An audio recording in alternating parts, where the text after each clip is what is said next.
tarde, meu nome é Júlia Souza Calixto Caribe e eu vou falar um pouco sobre a actinobacilose em bovinos.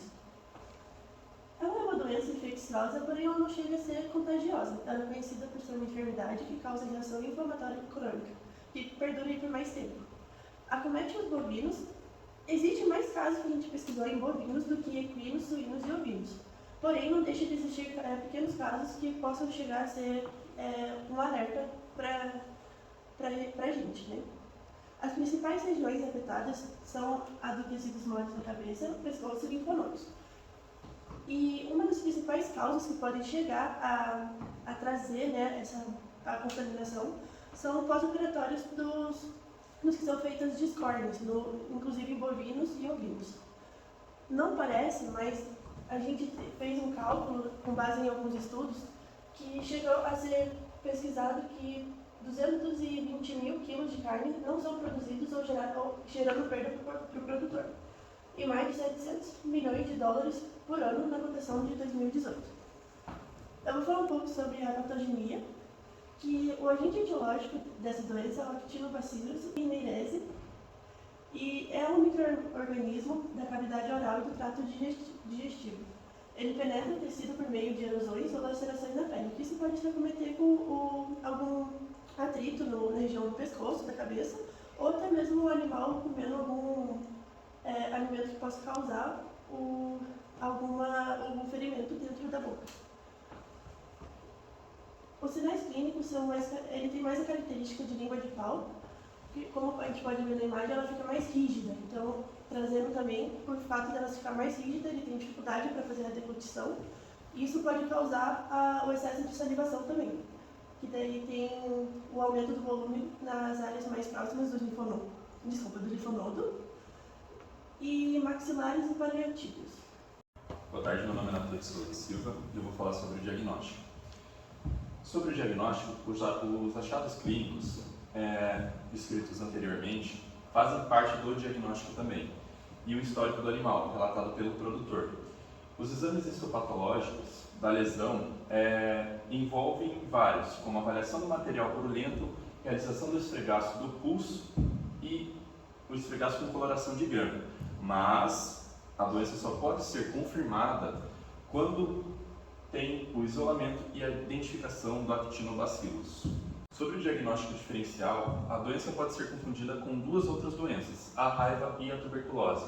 Por que da raiva? A raiva por conta da salivação abundante e a tuberculose por conta das lesões pulmonares causadas pela bactéria.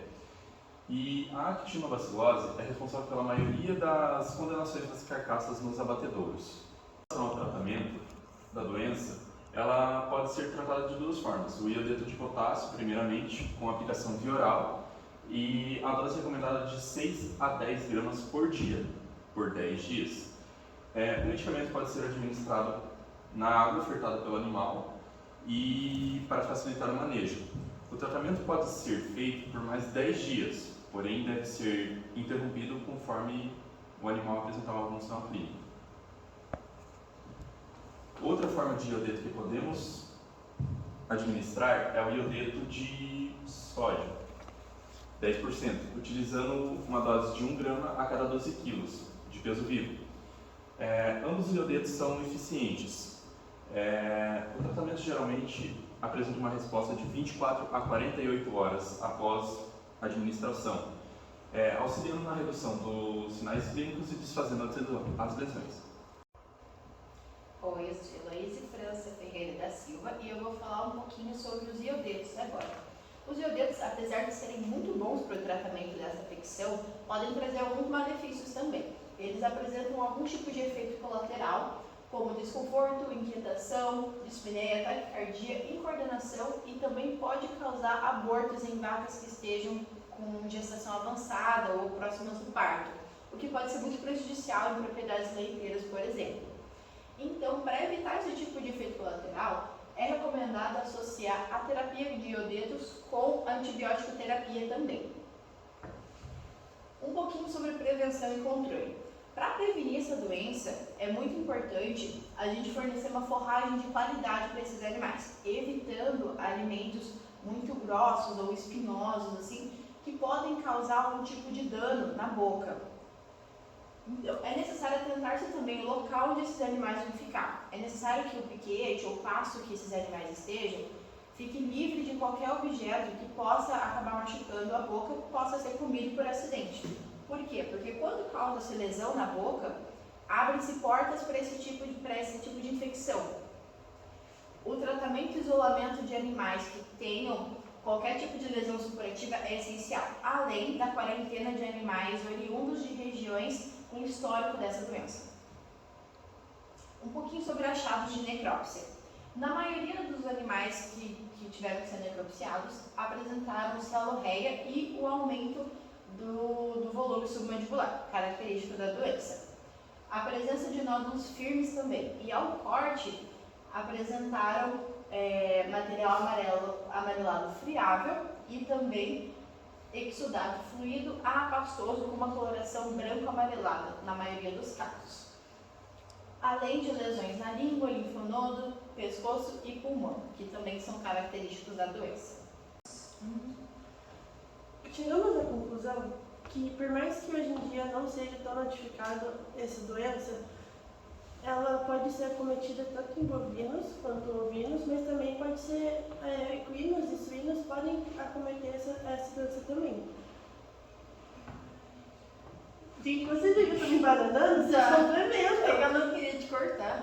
Não pode cortar assim, não, tá? Você vai falar? Fala, peraí. Fala você daquela primeira parte que tu falou antes. Então. Aí deixa que a Elo fala de equinos, bovinos e ovinos. Às E ela vezes fala não também vai sobre os passos, tipo, para o Isso. bicho não Você comer. fala de diagnóstico. Eu falo da diagnóstico. Isso aí, vai. Tá, peraí.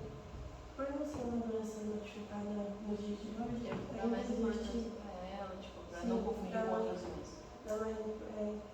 Precisa ser dada mais importância nessa notificação para não ser confundida com outras doenças.